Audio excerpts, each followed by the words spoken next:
Hello friend, स्वागत है आपका अपने यूट्यूब चैनल इंजीनियर्स पॉइंट में। दोस्तों, आज हम इस वीडियो में Lucknow metro rail corporation limited LMRC का स्टेशन कंट्रोलर का इलेक्ट्रिकल का पेपर यहाँ पे हम इस वीडियो में सोल्व करने वाले हैं। अगर हम इस पेपर की बात करें दोस्तों, तो ये पेपर आपका 2018 का 16 अप्रैल सेकेंड शिफ्ट का पेपर है, जिसको हम यहाँ पे सॉल्यूशन करने वाले हैं। यहाँ पे अगर बात करते हैं इस पेपर में, तो आपसे टोटल 140 क्वेश्चन यहाँ से पूछे गए थे, और इसके लिए आपको जो टोटल टाइम दिया गया था वो 120 मिनट, यहाँ पे यानी कि टोटल 2 घंटे का टाइम इस पेपर को सोल्व करने के लिए दिया गया था। तो यहाँ पे हम टोटल इसमें टेक्निकल से जो 90 क्वेश्चन आपके पूछे गए थे, उन 90 क्वेश्चन को यहाँ पे हम डिस्कस करने वाले हैं। बाकी के आपके 50 क्वेश्चन जो थे वो नॉन टेक्निकल पोर्शन से पूछे गए थे। तो दोस्तों, हम यहाँ पे इस वीडियो में जो टेक्निकल से 90 क्वेश्चन पूछे गए थे, उन क्वेश्चंस को हम यहाँ पे डिस्कस करने वाले हैं। तो दोस्तों, वीडियो को स्टार्ट करने से पहले अगर आप चैनल पर पहली बार आए हो तो चैनल को सब्सक्राइब जरूर कर लीजिए, ताकि हम जब भी नया वीडियो डालें किसी भी पेपर का, तो उसका नोटिफिकेशन आपको सबसे पहले मिल सके। और दोस्तों, पास में जो बेल आइकन बना हुआ है उसको ही प्रेस कर लीजिए। और दोस्तों, वीडियो स्टार्ट करने से पहले मैंने इससे पहले स्टेशन कंट्रोलर 2016 का पेपर का सॉल्यूशन भी करवा रखा है। अगर आपने वो वीडियो नहीं देखे तो चैनल पे जाकर के आप उन वीडियोस को भी देख सकते हो, या फिर उन वीडियोस का लिंक आपको इसी वीडियो के डिस्क्रिप्शन में मिल जाएगा, जिसमें मैंने स्टेशन कंट्रोलर के 2016 का पेपर का सॉल्यूशन करवा रखा है।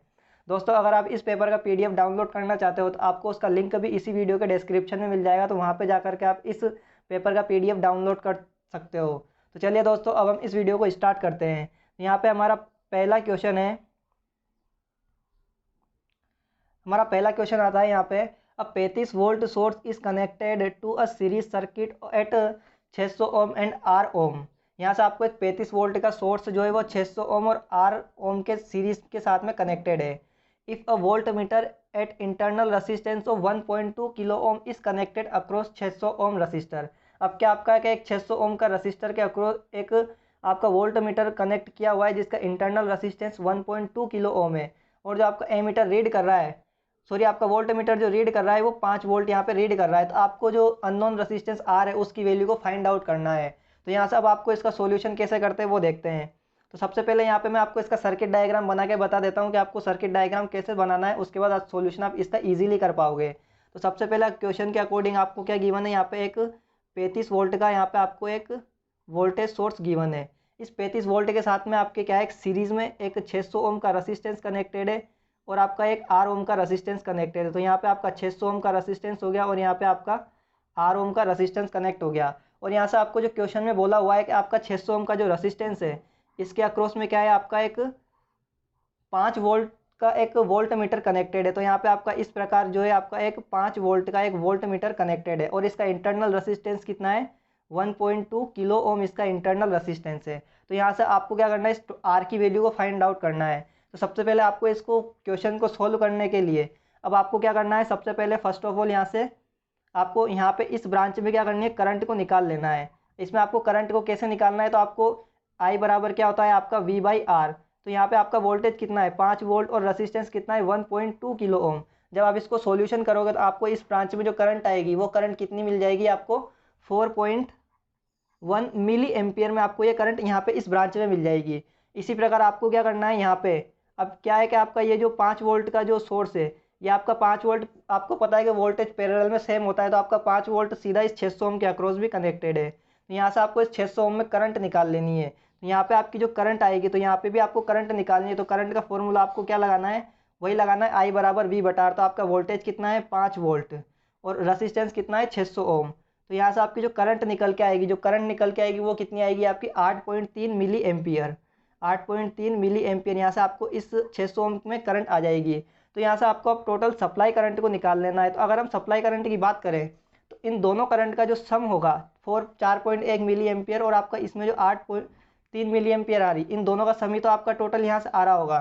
तो जब आप इन 8.3 और 4.1 एम्पियर को जोड़ोगे तो यहाँ पे आपकी टोटल कितनी आ जाएगी, करंट 12.43 मिली एम्पियर यहाँ से आपकी करंट आ जाएगी। तो यहाँ पे आपकी टोटल करंट आ चुकी है। अब आपको इसका रेजिस्टेंस निकालना है। अब आपको पता है कि सीरीज सर्किट में करंट हमेशा सेम फ्लो होती है। तो जो करंट 600 यहाँ से आपको टोटल करंट जो फ्लो होगी इस सर्किट में, वो आपकी कितनी होगी, 12.43 मिली एम्पियर करंट यहाँ पे इस टोटल सर्किट में फ्लो होगी। यानी कि आर ओम के अक्रॉस भी कितनी करंट फ्लो होगी, 12.43 मिली एम्पियर। तो अब आपको सिंपली ओम का नियम लगाना है, और आपको इसको किस प्रकार सोल्यूशन करना है। तो यहाँ पे आपको सिंपली जो सॉल्यूशन करना है, तो यहाँ से आपको आर बराबर क्या लगाना है, आर बराबर वी बटा आई का फॉर्मूला लगाना है।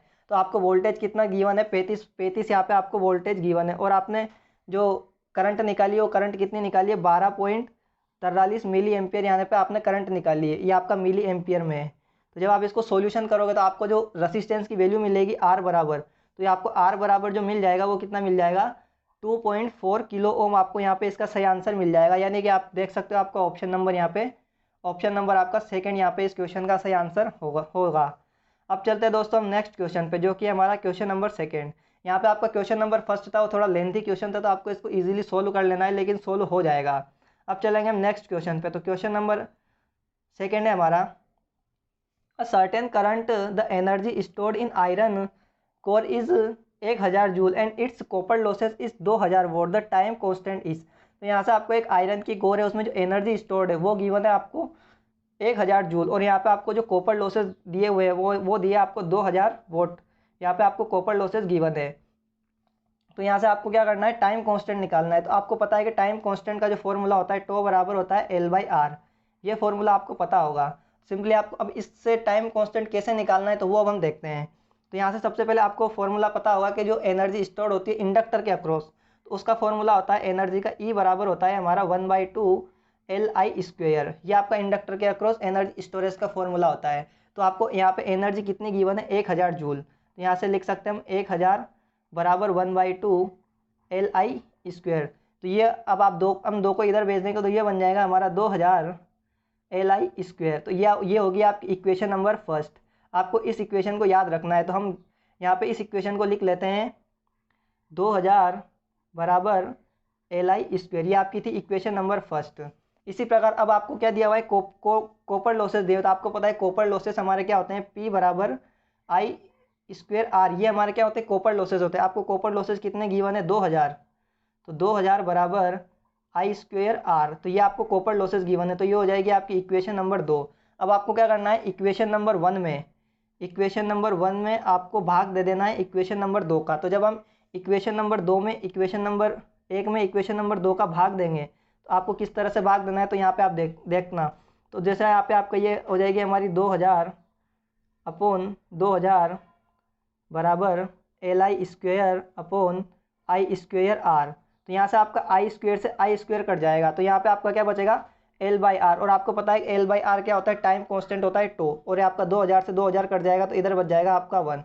यानी कि आपका L/R जो निकल के आएगा वो कितना आ जाएगा, टाइम कांस्टेंट 1 निकल के आ जाएगा। इस प्रकार आपको इस क्वेश्चन का सॉल्यूशन करना था। तो आप देख सकते हो इसका ऑप्शन नंबर 3 हमारा इसका सही आंसर हो जाएगा 1 यहाँ पे हमारा टाइम कांस्टेंट आ जाएगा। अब चलेंगे हम नेक्स्ट क्वेश्चन पे, जो कि हमारा question number third. Question number third है, two coil having equal resistance but different inductance are connected in series. आपकी कोई भी दो कोइल है, वो क्या है, सीरीज में कनेक्टेड है, लेकिन उनका इंडक्टेंस अलग अलग, उनका रेसिस्टेंस सेम है बट उनका जो इंडक्टेंस है वो अलग अलग है। The time constant on the basis of series combination circuit. तो जो आपका टाइम कांस्टेंट होगा वो क्या होगा। तो हम इस क्वेश्चन को कैसे सोल्व करना है, तो आपको पता है टाइम कांस्टेंट टो बराबर क्या होता है, आपको अभी मैंने आपको फॉर्मूला बताया, टो बराबर L/R होता है। तो यहाँ से आपको क्या गिवन, दो इंडक्टेंस गिवन है, इस प्रकार दो इंडक्टेंस गिवन है। तो ये इंडक्टेंस L1 है और ये इंडक्टेंस L2 है। इसका इंटरनल रेसिस्टेंस R1 है और इसका इंटरनल रेसिस्टेंस R2 है। तो अगर बात करता हूँ मैं यहाँ पे पहले इंडक्टेंस के लिए टाइम कांस्टेंट टो 1 की, तो ये हो जाएगा हमारा L1 अपॉन R1। इसी प्रकार सेकंड के लिए बात करूँगा तो सेकंड के लिए हमारा टो 2 हो जाएगा L2 अपॉन R2। ये इस तरह हमारे दोनों के टाइम कांस्टेंट आ जाएंगे। अब आपको पता है कोई भी दो क्वांटिटीज़ होती है तो उनका हम एवरेज कैसे लेते हैं। तो आपको पता है टोटल टाइम अगर हम निकालना चाहते हैं तो दोनों का एवरेज ले लेंगे, यानी कि टो 1 प्लस टो 2 अपॉन में 2। इस तरह से हम उनका एवरेज निकाल लेंगे। तो आपको इस क्वेश्चन का सही आंसर क्या मिल जाएगा, दोनों का टाइम कांस्टेंट क्या होगा, इंडिविजुअल कोइल का हमने जो टाइम कांस्टेंट निकाला है उन दोनों का क्या होगा, एवरेज होगा। यानी कि ऑप्शन नंबर हमारा इसका सेकंड आंसर सही होगा। अब चलते हैं नेक्स्ट क्वेश्चन पे, जो कि हमारा question number fourth. Question number fourth है, a series RLC circuit containing R बराबर 10 ओम, XL बराबर 20 ओम एंड XC बराबर 20 ohm is connected across AC supply 100 volt RMS। तो यहाँ से आपको एक RLC सर्किट गिवन है जिसमें R, XL और XC की वैल्यू गिवन है, जो कि एक 100 वोल्ट RMS AC सप्लाई के अक्रॉस में कनेक्टेड है। The magnitude and phase angle with respect to supply voltage of the voltage across the inductance. जो आपका इंडक्टर है उसके अक्रॉस आपको जो वोल्टेज है उसका मैग्नीट्यूड और फेस एंगल निकालना है। तो यहाँ से अब बात करते हैं, आपको जब आरएलसी सीरीज सर्किट दिया हुआ है तो आरएलसी सीरीज सर्किट में आपको रेजोनेंस की कंडीशन पता होगी कि क्या होता है, आपका एक्सएल बराबर एक्सी होता है।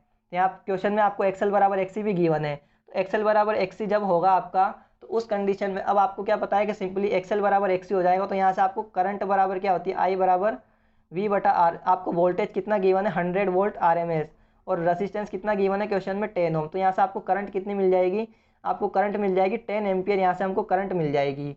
अब आपको क्या निकालना है, इंडक्टर के अक्रॉस वोल्टेज निकालना है। तो आपको इंडक्टर के अक्रॉस वोल्टेज का जो फॉर्मूला होता है वो आपको पता है, जो जो ड्रॉप होता है वो होता है आपका V बराबर आई इंटू एक्सएल। ये आपका ड्रॉप होता है, यही इंडक्टर के अक्रॉस वोल्टेज होगा।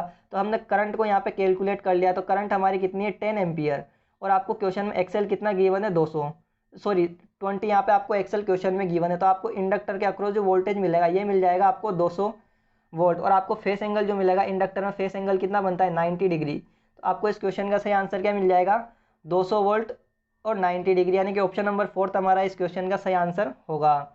अब चलते हैं हम नेक्स्ट क्वेश्चन पे, जो कि है क्वेश्चन नंबर 5। क्वेश्चन नंबर 5 पे हमारा, अ resistance of a strip of copper of rectangular cross section is 2 ओम।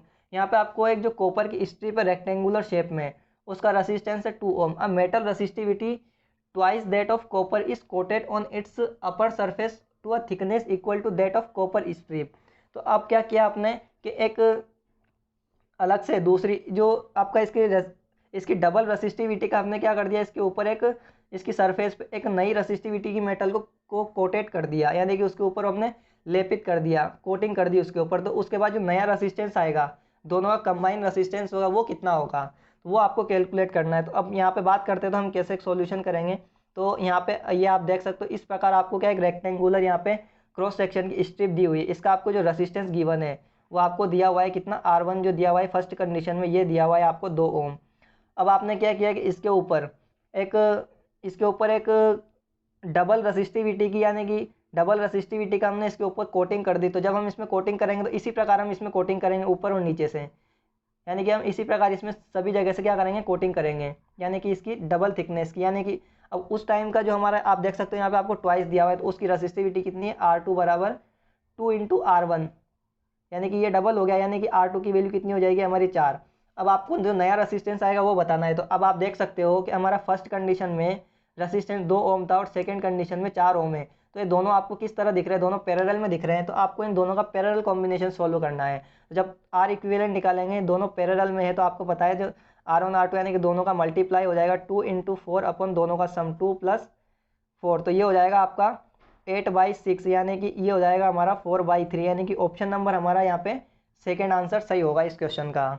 अब चलते हैं हम नेक्स्ट क्वेश्चन पे, जो कि हमारा क्वेश्चन नंबर 6। क्वेश्चन नंबर 6 है, अब 50 kVA 1000/200 वोल्ट ट्रांसफॉर्मर टेक्स अब 5 ampere current at a power factor of 0.2 lagging when connected to 1000 volt side at no load is connected at the other side, the core losses in the transformer will be। तो यहाँ से आपको क्या एक 500 kVA 1000 volt oblique 200 volt का एक transformer दिया हुआ है, जिसमें नो लोड करंट, जो आपका नो लोड पे करंट ले रहा है 5 एम्पियर ले रहा है, और आपका नो लोड पावर फैक्टर वो 0.2 लैगिंग है। और जब हम इसको नो लोड कंडीशन में जो कनेक्ट करते हैं वो 1000 वोल्ट सप्लाई से कनेक्ट करते हैं, तो उसके बाद आपको जो कॉपर टोटल कोर लॉस बताने हैं, तो वो कोर लॉसेस कितने होंगे। यहाँ पे आपको पता है कि अगर हम बात करते हैं नो लोड की कंडीशन में, तो नो लोड की कंडीशन में आपका कुछ डायग्राम इस प्रकार बनता है। यहाँ पे आपका यहाँ पे आपके नो लोड कंपोनेंट होता है, एक मैग्नेटाइजेशन कंपोनेंट होता है IW, मैग्नेटाइजेशन वोटफुल कंपोनेंट होता है, और ये आपका होता है मैग्नेटाइजेशन कंपोनेंट। तो ये आपका नो लोड का डायग्राम होता है, और ये आपकी नो लोड का वोल्टेज होता है V1 इस प्रकार से, और ये आपकी नो लोड करंट I0 होती है। तो ये आपका इस प्रकार से डायग्राम होता है। तो आपको क्या करना है, कोर लॉसेस को बताना है। अब कोर लॉसेस को फाइंड आउट करने का फॉर्मूला जो होता है वो क्या होता है, P बराबर V0 I0 cos फाई, ये हमारा कोर लॉसेस को फाइंड आउट करने का फॉर्मूला होता है। तो यहाँ पे आपको वोल्टेज कितना गिवन है, 9 वोल्ट कंडीशन में 1000 वोल्ट इंटू करंट कितनी गिवन है 5, और कोस फाई कितना गिवन है 0.2। तो जब हम इसको सॉल्यूशन करेंगे तो हमको कितना मिल जाएगा 1000 वोट। तो यानी कि हमारा इस क्वेश्चन का जो कोर लॉसेस होंगे यानी कि 1000 वोट, यानी कि ऑप्शन नंबर पहला हमारा इसका सही आंसर हो जाएगा। अब चलते हैं हम अगले क्वेश्चन पे, जो कि हमारा क्वेश्चन नंबर 7। क्वेश्चन नंबर 7 है, a transformer has iron losses of 900 watt and copper losses of 1600 watt at full load.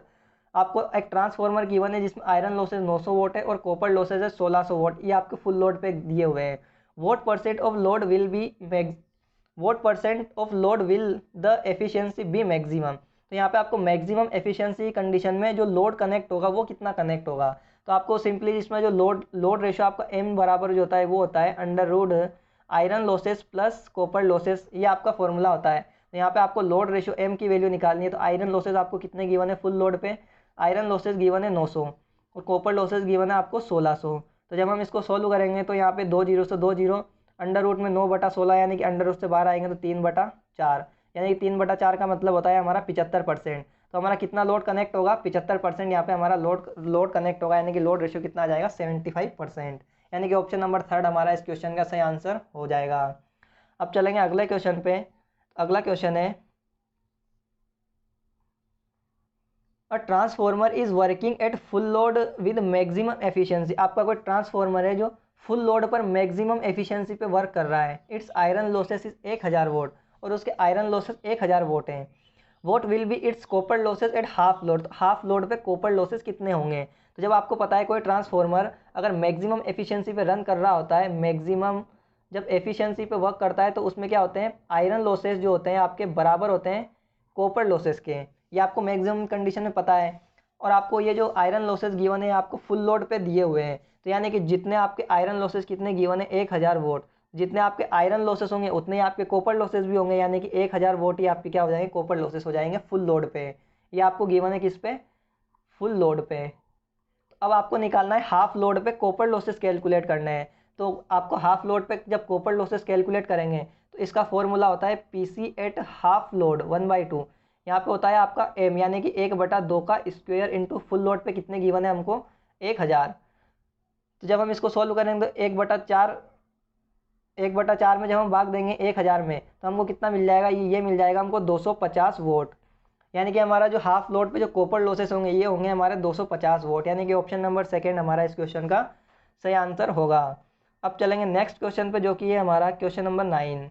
Question number 9 है a transformer T1 with impedance Z1 0.1। ये आपको इम्पीडेंस दिया हुआ है कोई T1 ट्रांसफॉर्मर का, is connected in parallel with another transformer. और इसके पैरेलल में कोई एक दूसरा ट्रांसफॉर्मर कनेक्टेड है T2 और उसका इम्पीडेंस आपको दिया हुआ है ये।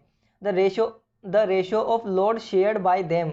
तो उनका जो उनके द्वारा जो लोड शेयर किया जा रहा है उसका रेशियो आपको निकालना है। तो मैं बता दूं आपको, जब लोड शेयर की जो कंडीशन होती है, जब वो अपने अकॉर्डिंग लोड को शेयर करते हैं तो उस कंडीशन में उनकी जो रेटिंग होती है वो होती है S1/S2। उनकी रेटिंग के जो फॉर्मूला आते हैं वो अपने इम्पीडेंस के इन्वर्सली प्रोपोर्शनल अपनी रेटिंग के अकॉर्डिंग लोड को शेयर करते हैं, यानी कि S1/S2 बराबर हो जाएगा आपका Z2/Z1।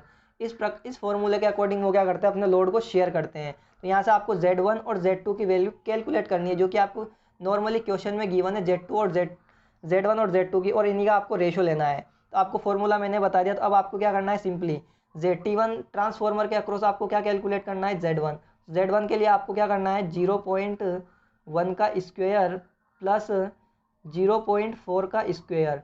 इस प्रकार से आपको Z1 कैलकुलेट करना है। तो Z1 जब आप इसको कैलकुलेट करोगे तो आपको कैलकुलेट होके मिलेगा 0.412। इसी प्रकार आपको T2 ट्रांसफॉर्मर का जो आपको इम्पीडेंस दिया हुआ है Z2, इसको आपको कैलकुलेट करना। तो ये हो जाएगा आपका अंडर रूट 0.05 का स्क्वायर प्लस 0.2 का स्क्वायर। तो ये आपका हो जाएगा यहाँ पे Z2। और जब हम इसको कैलकुलेट करके आपको ये मिल जाएगा, ये आपको मिलेगा यहाँ पे Z2 जो आएगा ये आएगा आपका 0.206। ये आपको Z1 और Z2 की वैल्यू मिल जाएगी। अब आपको सिंपली क्या करना है, Z1 Z2 की वैल्यू को उस फॉर्मूले में पुट करना है। फॉर्मूले में कैसे पुट करना है, तो आपको यहाँ से देखना है कि S बराबर, अभी मैंने फॉर्मूला लिखा था S/S2 बराबर Z2/Z1। तो यहाँ से आपको Z2 की वैल्यू पुट करनी है। अभी Z2 की वैल्यू जो आई थी वो कितनी आई थी हमारी, Z2 की जो वैल्यू आई थी वो आई थी हमारी 0.206 और हमारी Z1 की वैल्यू आई थी, ये आई थी हमारी 0.412। तो आप देख सकते हो यहाँ से लोड रेशियो हमारा Z1 और Z2 का कितना हो जाएगा, Z2/Z1 हमारा ये लोड रेशियो, यानी कि लोड रेशियो हमारा किस प्रकार हो जाएगा, S1 और S2 का जो रेशियो आएगा ये कितना आ जाएगा 1:2। तो इस प्रकार आपको इस क्वेश्चन का सोल्यूशन करना था, यानी कि ऑप्शन नंबर 2 हमारा इस क्वेश्चन का सही आंसर हो जाएगा। अब चलेंगे नेक्स्ट क्वेश्चन पे, क्वेश्चन नंबर 10। क्वेश्चन नंबर 10 है, in a transformer the resistive drop of 2% and reactive drop of 5%। तो यहाँ पे आपको ट्रांसफॉर्मर रेसिस्टिव ड्रॉप दिया हुआ है 2% एंड रिएक्टिव ड्रॉप 5% दिया हुआ है। What will be it's regulation eight full load unity power factor. तो यहाँ पे आपको इसका वोल्टेज रेगुलेशन बताना है यूनिटी पावर फैक्टर पे। तो आपको पता है कि इसका वोल्टेज रेगुलेशन का जो फॉर्मूला होता है तो वो होता है हमारा R per unit cos phi plus minus X per unit sine phi. ये हमारा वोल्टेज रेगुलेशन कैलकुलेट करने का फॉर्मूला होता है। आपको क्वेश्चन में आर पर यूनिट भी गिवन है और एक्स पर यूनिट यहाँ पे आपको 5% और आर पर यूनिट 2% क्वेश्चन में गिवन है। और कोस फाइव भी आपको क्वेश्चन में गिवन है यूनिटी पावर फैक्टर, यानी कोस फाइव की वैल्यू क्या गिवन है आपको यूनिटी यानी कि 1। तो जब आपको कोस फाइव 1 दिया हुआ है तो साइन फाइव कितना हो जाएगा हमारा, यहाँ से हमारा साइन फाइव की वैल्यू जो आएगी वो कितनी आ जाएगी, 0 आ जाएगी, क्योंकि इस कोस अगर मैक्सिमम 1 है तो हमारा साइन कितना होगा, 0 होगा। तो अब आपको इस फॉर्मूले में वैल्यू रखनी है। तो वोल्टेज रेगुलेशन जो आएगा हमारा याद आएगा हमारा 0.02, क्योंकि परसेंटेज में तो हम इसको एक्चुअल वैल्यू में लिखेंगे, इनटू कोस फाइव की value 1 plus minus X per unit 0.05 into 0। तो ये वाली टर्म तो आपकी 0 हो जाएगी, तो ये कितना हो जाएगा हमारा 0.02, यानी कि 2% ही हमारा क्या होगा, वोल्टेज रेगुलेशन होगा। यानी कि हमारा आंसर आएगा ऑप्शन नंबर 3 हमारा इस क्वेश्चन का सही आंसर आ जाएगा। अब चलेंगे नेक्स्ट क्वेश्चन पे, जो कि है हमारा क्वेश्चन नंबर 11।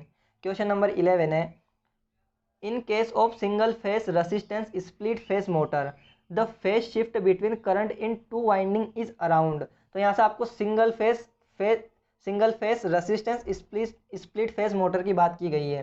तो जब भी हम रेसिस्टेंस स्प्लिट फेस मोटर की बात करते हैं तो वहाँ पे हमको जो फेस शिफ्ट देखने को मिलता है वो कितना देखने को मिलता है, 30 डिग्री। कैसे देखने को मिलता है, ये हमारा क्या होता है, सप्लाई वोल्टेज होता है। अब सप्लाई वोल्टेज से क्या करती है, हमारी करंट लेग करती है, तो ये हमारी क्या होती है, मोटर की करंट होती है आई। जब हम इस स्टार्टिंग वाइंडिंग को कनेक्ट करते हैं, स्टार्टिंग वाइंडिंग कनेक्ट करने से क्या होता है कि हमारी जो रेसिस्टेंस जो हमारी करंट लेग कर रही थी वो कुछ कम लेग करती है, यानी कि ये हमारी क्या होती है, स्टार्टिंग वाइंडिंग की करंट होती है। अब जब हम इन दोनों का सम लेते हैं तो हमारा कुछ इस प्रकार यहाँ पे सम आता है, ये हमारा यहाँ पे टोटल सम आ जाता है आई नोट। तो वी नोट हमारा आई नोट और वी के बीच का जो एंगल बनता है ये अप्रोक्सीमेटली 30 डिग्री के आसपास बनता है स्प्लिट फेस मोटर के अंदर। बाकी अगर हम कैपेसिटर रन या फिर परमानेंट कैपेसिटर इन सब की बात करेंगे तो हमारा जो यहाँ पे जो एंगल बनता है ये अप्रोक्सीमेटली 80 डिग्री या 75 डिग्री के आसपास हमारा ये कैपेसिटर स्टार्ट और इनमें ये एंगल हमको देखने को मिलता है। यानी कि अगर बात करते हैं रेसिस्टेंस स्प्लिट फेस की तो इसमें हमको एंगल मिल जाएगा 30 डिग्री के आसपास। और आपकी जो स्टार्टिंग वाइंडिंग और मेन वाइंडिंग जो होती है ये दोनों आपकी 90 डिग्री पे कनेक्टेड होती है मैकेनिकली। तो ये क्वेश्चन भी आपसे पूछा जा सकता है। अब बात करेंगे नेक्स्ट क्वेश्चन पे, जो कि है हमारा क्वेश्चन नंबर 12। क्वेश्चन नंबर 12 है, 4 pole 400 volt 60 hertz 1750 RPM 3 phase induction motor is connected to 400 volt 50 hertz supply the motor will. तो यहाँ से आपको एक इंडक्शन मोटर जो 4 पोल 400 वोल्ट और 60 हर्ट्ज पे जब रन कर रही थी तो उसकी स्पीड कितनी थी, 750 आरपीएम। जब हमने उसकी फ्रीक्वेंसी को घटा के 50 हर्ट्ज कर दिया, जब हमने उसकी फ्रीक्वेंसी को घटा के 50 हर्ट्ज किया तो उसकी स्पीड कितनी होगी।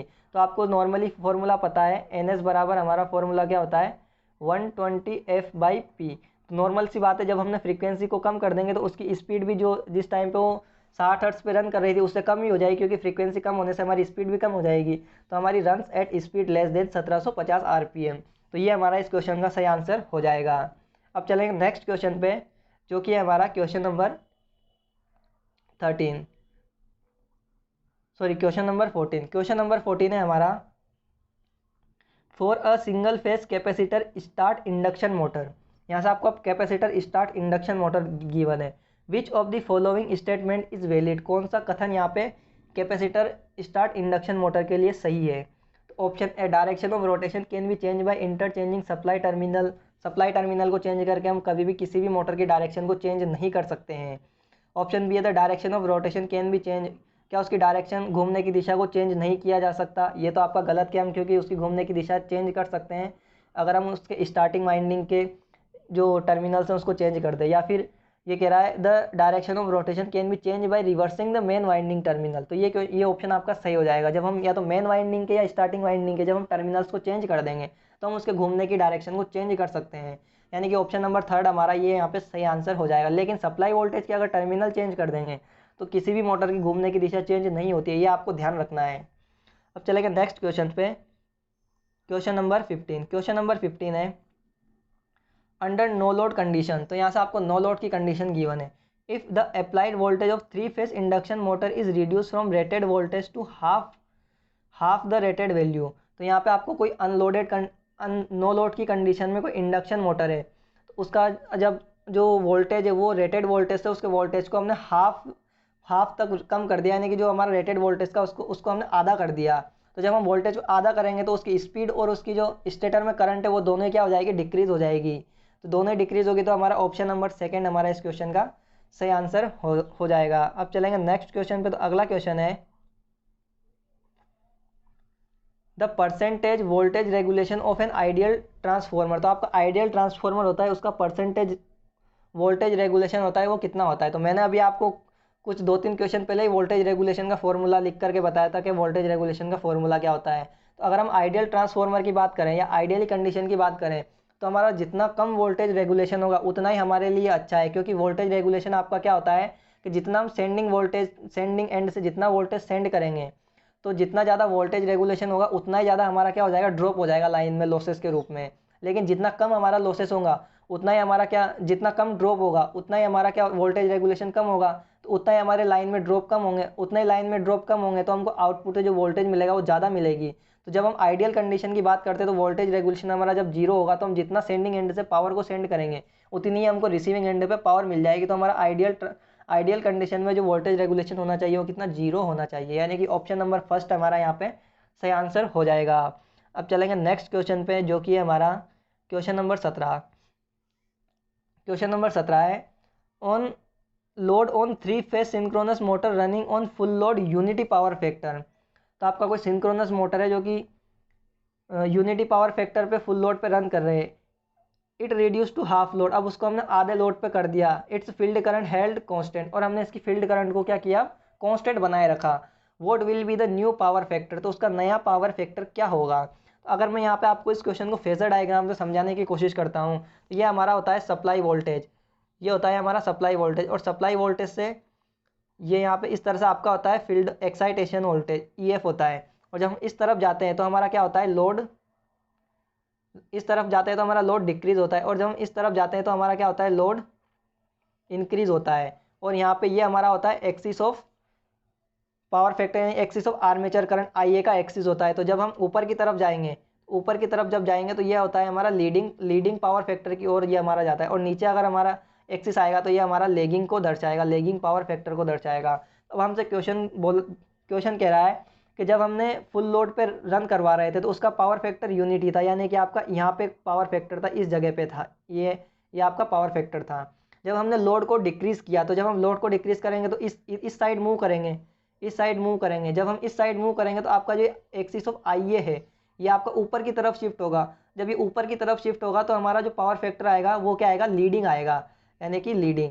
तो हमारा इस क्वेश्चन का सही आंसर क्या हो जाएगा, लीडिंग आ जाएगा, यानी कि यहाँ पे इसका ऑप्शन नंबर फर्स्ट सही होगा। यहाँ पे आपको आंसर की में इसने गलत आंसर दिया हुआ है, आपको इसको वैलिड सही नहीं मानना है। आपका सही आंसर होगा वो होगा लीडिंग, यानी कि ऑप्शन नंबर फर्स्ट यहाँ पे हमारा सही आंसर हो जाएगा। अब चलेंगे नेक्स्ट क्वेश्चन पे। तो अगला क्वेश्चन है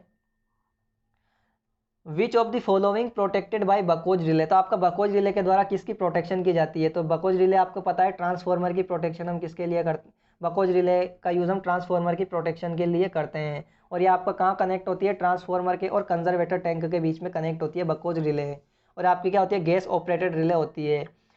अब चलेंगे नेक्स्ट क्वेश्चन पे, अगले क्वेश्चन पे चलते हैं।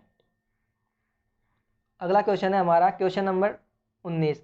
For 400 volt 3 phase 3 wire star connected unbalanced load the neutral point voltage will be. तो यहाँ पे आपको एक 3 फेज 3 वायर आपको इस तरह से एक स्टार कनेक्शन दिया हुआ है। ये आपको यहाँ पे कुछ स्टार कनेक्शन कुछ इस तरह से बना हुआ है, और ये आपको अनबैलेंस की कंडीशन है। ये आपको 3 फेज यहाँ पे इस तरह से मिल जाएंगे, और यहाँ पे आपको 3 फेज 3 वायर अनबैलेंस लोड की कंडीशन गिवन है। और यहाँ पे आपको जो वोल्टेज है वो 400 वोल्ट है।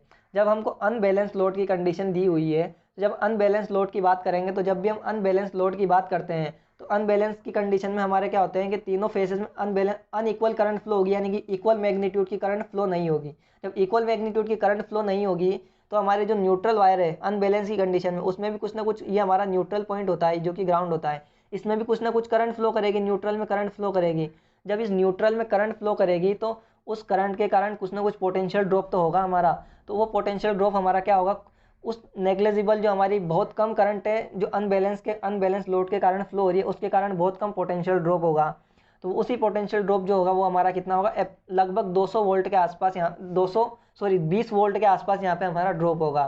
तो यहाँ पे अगर आपको 20 वोल्ट ये फिक्स नहीं है, अगर आपको यहाँ पे 10 वोल्ट दिया होता है यानी कि जीरो से जस्ट थोड़ा सा ज़्यादा, वही यहाँ पे आपको ऑप्शन को पिक करना होता है। तो जैसे कि जीरो से ज़्यादा यहाँ पे आपको, क्योंकि जीरो तो आपका होगा नहीं, जीरो जीरो की कंडीशन कब आती है, जीरो यानी कि जीरो तो तब होता है जब बैलेंस कंडीशन होती है। तो यहाँ पे अनबैलेंस कंडीशन तो जीरो तो आपका हो ही नहीं सकता, तो जीरो से थोड़ा सा ज़्यादा ही होगा। तो ज़्यादा आपका कुछ भी हो सकता है, जैसे 5, 10, 15, 20 या फिर 25, जो आपको ऑप्शन में गिवन होता थोड़ा सा ज़्यादा, वही आपको पिक करना था, यानी कि 20 वोल्ट हमारा यहाँ पे सही आंसर हो जाएगा।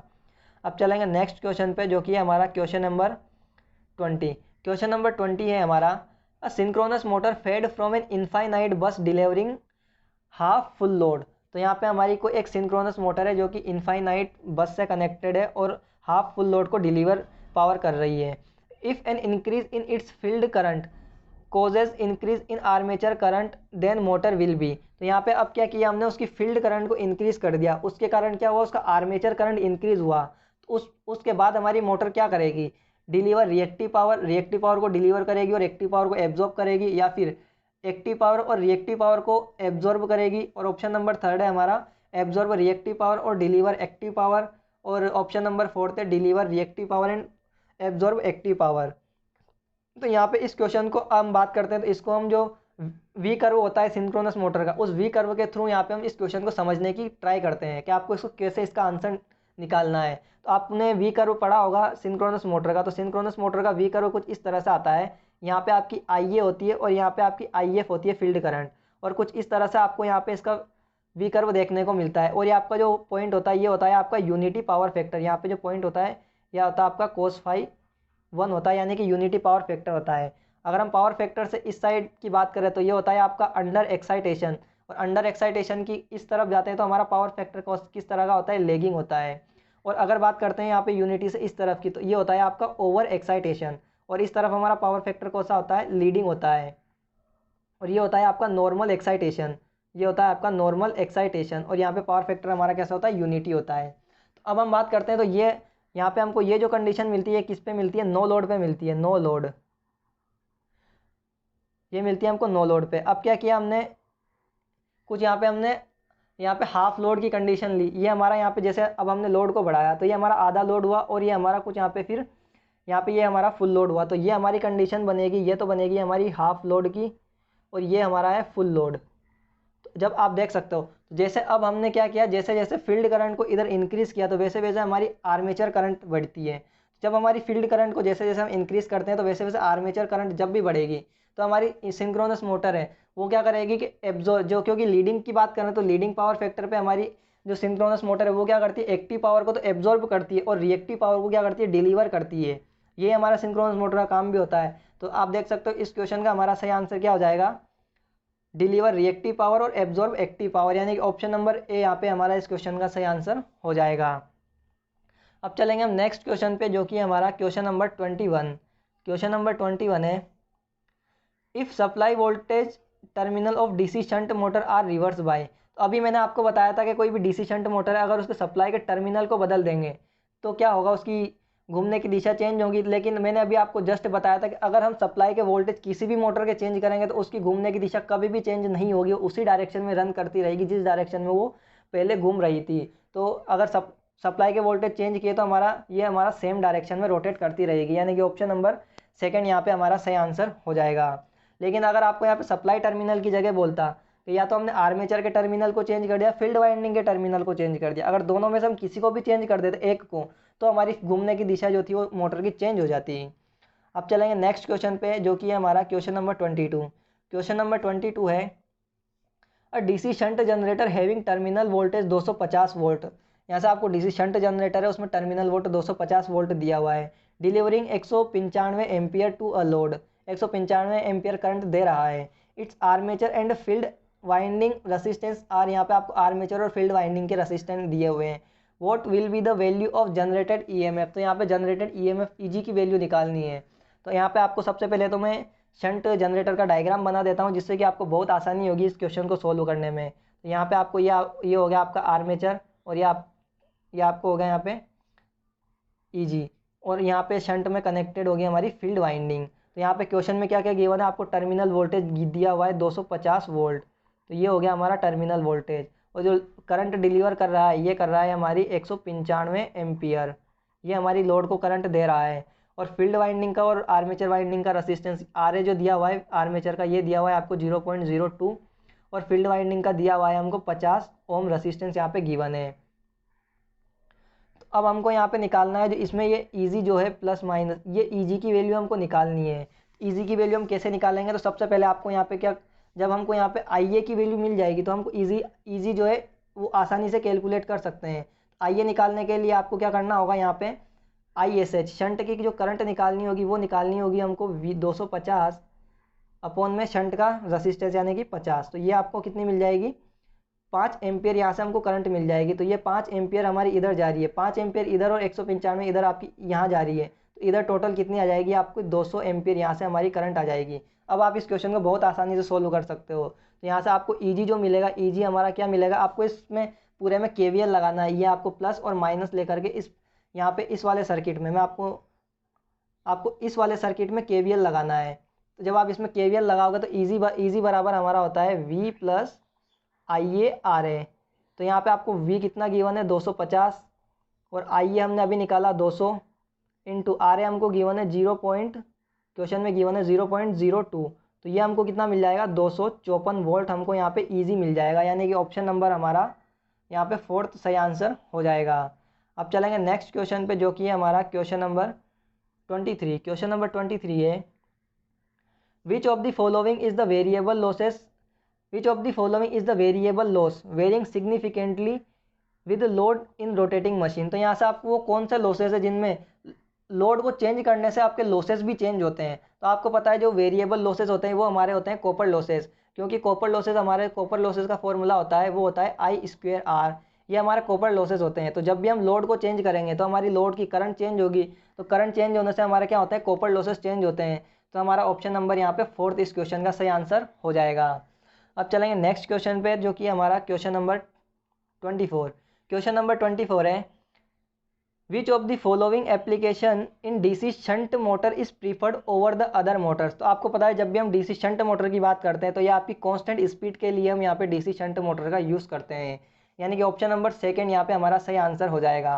लेकिन हम हाई स्टार्टिंग टॉर्क की बात करते हैं, तो हाई स्टार्टिंग टॉर्क के लिए किस प्रकार की मोटर का यूज़ करते हैं, डीसी सीरीज़ मोटर का हम यहाँ पे यूज़ करते हैं। डीसी सीरीज़ मोटर के लिए किसका यूज़ करते हैं, हाई स्टार्टिंग टॉर्क के लिए, और ये आपकी कहाँ यूज़ होती है, ट्रैक्शन में हम इसका यूज़ करते हैं। अब चलते हैं हम नेक्स्ट क्वेश्चन पे, जो कि है हमारा क्वेश्चन नंबर 25। क्वेश्चन नंबर 25 है, in a DC generator sparking at the brush occurs. तो आपके डीसी मशीन में जो स्पार्किंग होती है वो किसके कारण होती है, ब्रशेस पे। तो जो हमारी ब्रशेस पे स्पार्किंग होती है ये आपकी आर्मेचर रिएक्शन और कम्यूटेशन की जो प्रोसेस होती है, इन दोनों के कारण हमारी ब्रशेस पे स्पार्किंग होती है, यानी कि ऑप्शन नंबर 2 हमारा यहाँ पे सही आंसर हो जाएगा। अब चलेंगे हम नेक्स्ट क्वेश्चन पे, जो कि है हमारा क्वेश्चन नंबर 26। क्वेश्चन नंबर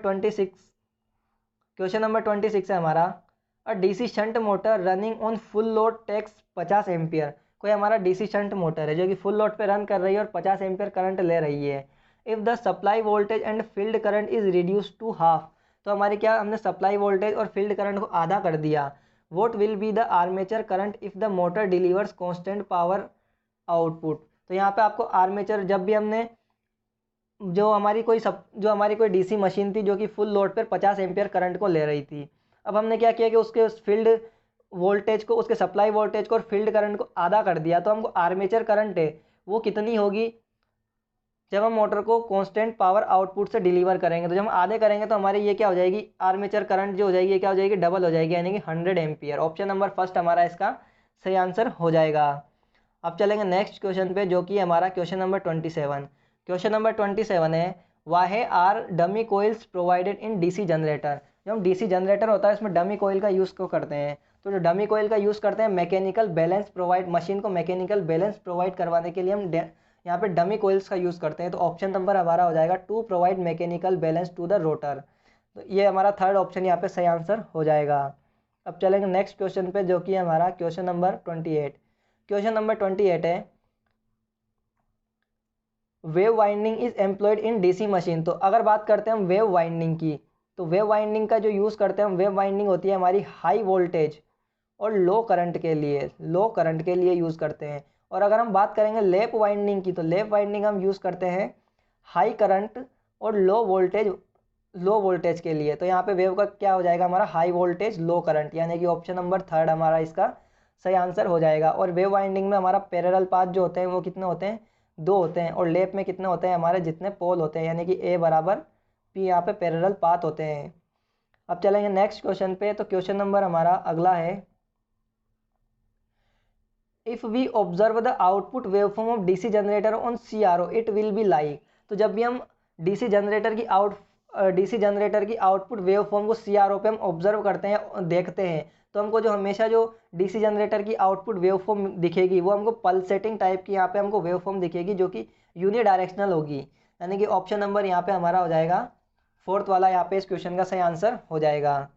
अब चलेंगे नेक्स्ट क्वेश्चन पे, जो कि है हमारा question number 30।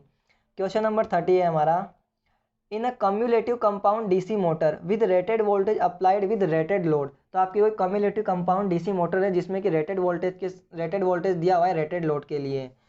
If the series winding part is short circuited, जो आपकी सीरीज वाइंडिंग होती है अगर हमने उसको शॉर्ट कर दिया, देन स्पीड विल बी, तो आपकी जो स्पीड होगी वो क्या हो जाएगी। तो अगर जब भी हम कम्युलेटिव कंपाउंड की मोटर की बात करते हैं, तो जब भी हम उसमें जो सीरीज वाइंडिंग होती है उसको शॉर्ट सर्किट कर देंगे, तो जो शॉर्ट सर्किट कर देंगे तो उसमें क्या हो जाएगा हमारा, जो उसकी स्पीड है वो क्या हो जाएगी, ज़्यादा हो जाएगी उसकी रेटेड स्पीड से, क्योंकि उसमें जो मैग्नेटाइजेशन कंपोनेंट होता है उसके कारण क्या हो जाएगा, उसमें ज़्यादा स्पीड उसकी हो जाएगी मैग्नेटाइजेशन कंपोनेंट के कारण। यानी कि ऑप्शन नंबर यहाँ पे हो जाएगा हमारा सेकंड, इस क्वेश्चन का सही आंसर हो जाएगा। अब चलते हैं हम नेक्स्ट क्वेश्चन पे। तो नेक्स्ट क्वेश्चन है हमारा क्वेश्चन नंबर 31। क्वेश्चन नंबर 31 है, two coupled coil each of self inductance 0.2 henry have a coupling coefficient के बराबर 0.9, the mutual inductance M is. तो यहाँ से आपको दो जो कोयल है उनका सेल्फ इंडक्टेंस दिया हुआ है इक्वल, यानी कि L1 आपको दिया हुआ है 0.2 और आपको L2 भी आपको कितना गिवन है 0, यानी कि दोनों आपको सेम वैल्यू गिवन है। और कोफिशिएंट ऑफ कपलिंग के की वैल्यू आपको गिवन है 0.9। तो यहाँ से आपको म्यूचुअल इंडक्टेंस एम की वैल्यू निकालनी है। तो आपको पता होगा कि एम का फॉर्मूला जो होता है, एम बराबर होता है हमारा के under root L1 into L2, ये आपको अंडर रूट में मिल जाएंगे। तो एम बराबर के की वैल्यू हो जाएगी हमारी 0.9, अंडर रूट में हो जाएगा आपका 0.2 इंटू 0.2 यानी कि 0.4। 0.4 को जब हम अंडर रूट से बाहर लेंगे तो m बराबर हमारा हो जाएगा 0.9 इंटू 0.2। तो जब हम इसको सॉल्व करेंगे तो m बराबर 0.18, यानी कि हमारा ऑप्शन नंबर यहाँ पे ए इसका सही आंसर होगा। अब चलते हैं हम नेक्स्ट क्वेश्चन पे। तो अगला क्वेश्चन आता है हमारा क्वेश्चन नंबर 32। क्वेश्चन नंबर 32 है हमारा, two coils are connected in different connection. तो आपकी जो दो कोइल है वो अलग अलग कनेक्शन में कनेक्टेड है। They have self inductance 2 millihenry, और उनका सेल्फ इंडक्टेंस जो है वो क्या है 2 मिली हेनरी है और 4 मिली हेनरी है। एंड म्यूचुअल इंडक्टेंस जो है उनका 0.15 मिली हेनरी है। The equivalent inductance of the combination, तो जो टोटल कॉम्बिनेशन का इक्विवेलेंट जो वहाँ पे इंडक्टेंस होगा वो यहाँ पे आपको निकालना है। तो आपसे अगर क्वेश्चन की बात करें तो हम क्वेश्चन आपको इस तरह से, यहाँ पे आपको दो इंडक्टेंस है, ये आपका L1 है और ये आपका L2 है। और ये आपके डिफरेंट कनेक्शन का मतलब है कि अगर एक की पोलैरिटी आगे है तो दूसरे की पोलैरिटी पीछे है। और ये हो गया आपका L1 और ये हो गया आपका L2। तो अब यहाँ पे आपको क्या निकालना है, एल इक्विवेलेंट का फॉर्मूला निकालना है। तो एल इक्विवेलेंट का फॉर्मूला होता है हमारा L1 प्लस L2, और जब ये अपोजिट पोलैरिटी में कनेक्ट होते हैं तो यहाँ पे होता है हमारा 2m। और m क्या है हमारा यहाँ पे म्यूचुअल, जो इन दोनों के बीच में म्यूचुअली कनेक्टेड है। तो यहाँ से आपको सारी वैल्यूज़ गिवन है, आपको एल इक्विवेलेंट निकालना है। तो एल इक्विवेलेंट निकालने के लिए L1 आपको गिवन है 2 मिली हेनरी, प्लस यहाँ से आपको L2 की वैल्यू गिवन है 4 मिली हेनरी माइनस का 2 इंटू एम आपको गिवन है 0.15। तो जब हम इसको सॉल्व करेंगे तो हमको कितना मिल जाएगा, 4 और 2 6, तो 6 माइनस का 15 दूनी 30 यानी 0.30। तो ये मिल जाएगा आपको 5.7, यानी कि ऑप्शन नंबर हमारा यहाँ पे पहला इसका सही आंसर हो जाएगा क्वेश्चन नंबर 32 का। अब चलते हैं हम नेक्स्ट क्वेश्चन पे। तो अगला क्वेश्चन आता है हमारा क्वेश्चन नंबर 33। क्वेश्चन नंबर 33 है हमारा, A resistance R and inductance L are connected in series across 240 volt 50 hertz. तो आपका एक रेसिस्टेंस R है और एक इंडक्टेंस L है जो कि आपका कनेक्टेड है 240 वोल्ट 50 हर्ट्ज की सप्लाई से।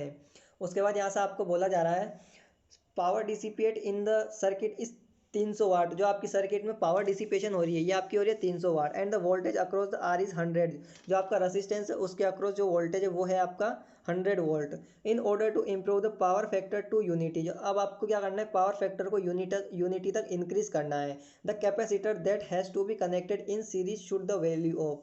आपको इसका पावर फैक्टर जो इम्प्रूव करना है यूनिटी तक, तो उसके लिए आपको कितने वैल्यू का यहाँ पे कैपेसिटर इसके सीरीज़ में कनेक्ट करना होगा। तो सबसे पहले यहाँ पे मैं आपको सर्किट डायग्राम से इस क्वेश्चन को समझाने की ट्राई करता हूँ कैसे आपको इसको न्यूमेरिकल का सॉल्यूशन करना है। तो सबसे पहले यहाँ पे आपको क्या गिवन है, सबसे पहले आपको एक रेसिस्टेंस गिवन है और यहाँ पे आपको एक इंडक्टेंस गिवन है। ये इस प्रकार से आपको सर्किट डायग्राम बन जाएगा। तो यह आपको यहाँ पे सप्लाई गिवन है 240 वोल्ट 50 हर्ट्स, यहाँ पे आपको गिवन है। और ये हो गया आपका आर ओम का रेसिस्टेंस और ये हो गया आपका ये हो गया आपका एल हेनरी का इंडक्टेंस। तो यहाँ से आपको अब क्वेश्चन में गिवन है कि जो आर के अक्रॉस जो वोल्टेज है वो कितना है 100 वोल्ट जो है आर के अक्रॉस वोल्टेज दिया हुआ है। और सर्किट में टोटल पावर जो डिसिपेट हो रही है वो कितनी हो रही है, पी बराबर गिवन है कितना 300 वाट। ये आपको इतना क्वेश्चन में गिवन है। तो अब क्या करना है, सबसे पहले तो आपको जो ये पावर गिवन है इस पावर से आपको पी बराबर वी स्क्वेयर बाई आर से आपको इस रेसिस्टेंस की वैल्यू को निकाल लेना है। तो जब हम रेसिस्टेंस की वैल्यू को निकालेंगे तो वी का स्क्वेयर यानी कि जो इसके अक्रॉस वोल्टेज दिया हुआ है उसी का यूज़ करना है। तो इसके अक्रॉस जो वोल्टेज है वो है आपका 100 का स्क्वायर अपॉन में पावर कितनी है, आपको पावर दी है आपको 300, तो ये 300 हो जाएगा। तो जब आर की वैल्यू निकालेंगे तो हमको आर की वैल्यू यहाँ से मिल जाएगी 33.33 ओम। ये हमको आर की वैल्यू मिल जाएगी। तो यहाँ से आपको आर की वैल्यू कितनी मिल गई 33.33 ओम मिल गई। जब आपको इस रसिस्टर के अक्रॉस जब आपको रसिस्टेंस पता है और वोल्टेज पता है तो आप इसके अक्रॉस करंट निकाल सकते हो इस रसिस्टेंस के अक्रॉस आई बराबर वी बटा आर से। तो यहाँ से आपको आई बराबर वी कितना है आपका 100 वोल्ट और रसिस्टेंस आपने अभी कैलकुलेट किया है 33.33। तो यहाँ से आपको जो करंट निकल के आएगी वो करंट आएगी आपकी 3 एम्पियर के अप्रोक्सीमेट आपकी इस रसिस्टर के अक्रॉस करंट निकल के आएगी। तो अब क्या करना है आपको, अब मैं आपको यहाँ पे सर्किट को दोबारा बताता हूँ कि अभी तक आपने कितना सॉल्व किया है। तो यहाँ से आपका एक रसिस्टर था एक इंडक्टर था, ठीक है। तो यहाँ से हमने इस रसिस्टर की वैल्यू निकाली थी, कितनी आई थी हमारी रसिस्टर की वैल्यू 33.33 और इसमें जो करंट आई थी वो आई थी हमारी 3 एम्पियर। इतना हम इस क्वेश्चन को सोल्व कर चुके हैं। अब हमको क्या निकालना है कि जो हमारा जो ये इंडक्टर है इंडक्टर के अक्रॉस हमको वोल्टेज निकालना है और यहाँ पे हमको कितना वोल्टेज दिया हुआ है 240 और इस रसिस्टर के अक्रॉस है 100 वोल्ट। तो जब हम इसके अक्रॉस वोल्टेज निकालेंगे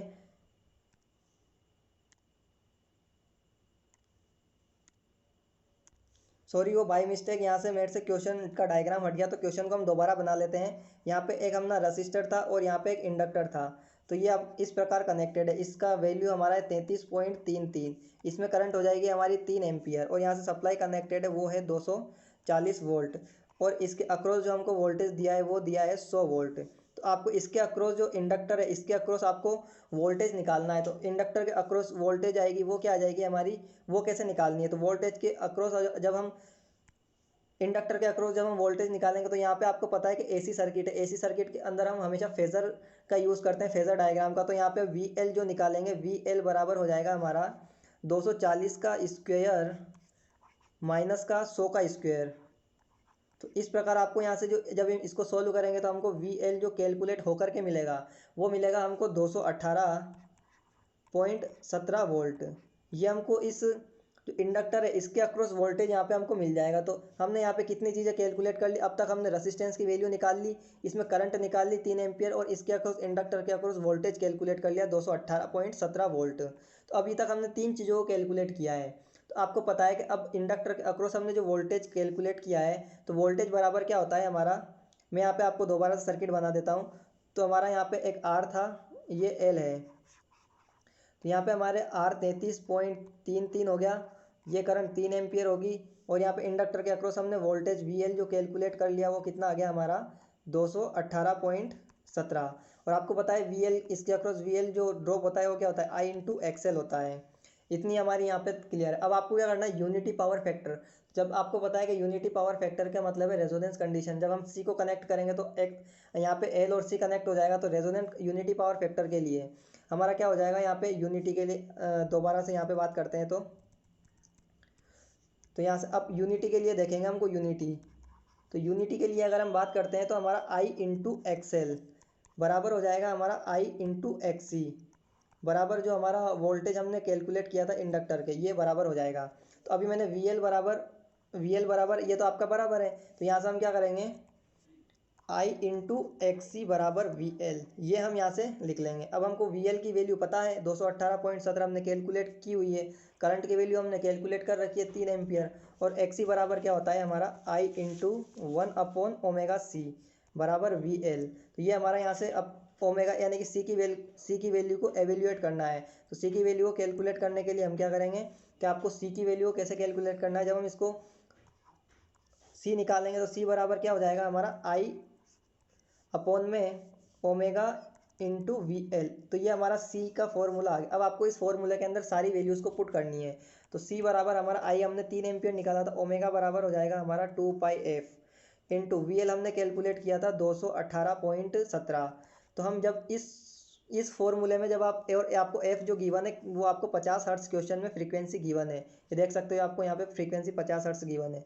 तो आप जब यहाँ पे इन सारी वैल्यूज़ को पुट करके सोल्व करोगे तो आपको जो यहाँ पे आंसर मिलेगा वो मिल जाएगा आपको 43.7 माइक्रोफेरेड। अगर आपको ये क्वेश्चन नहीं समझ में आया तो आप इस क्वेश्चन को अपने कॉपी में लिख करके सोल्व करोगे तो आपको ईजिली मैंने स्टेप बाय स्टेप इस क्वेश्चन को पूरा सोल्व करके बताया, आपको आसानी से समझ आ जाएगा।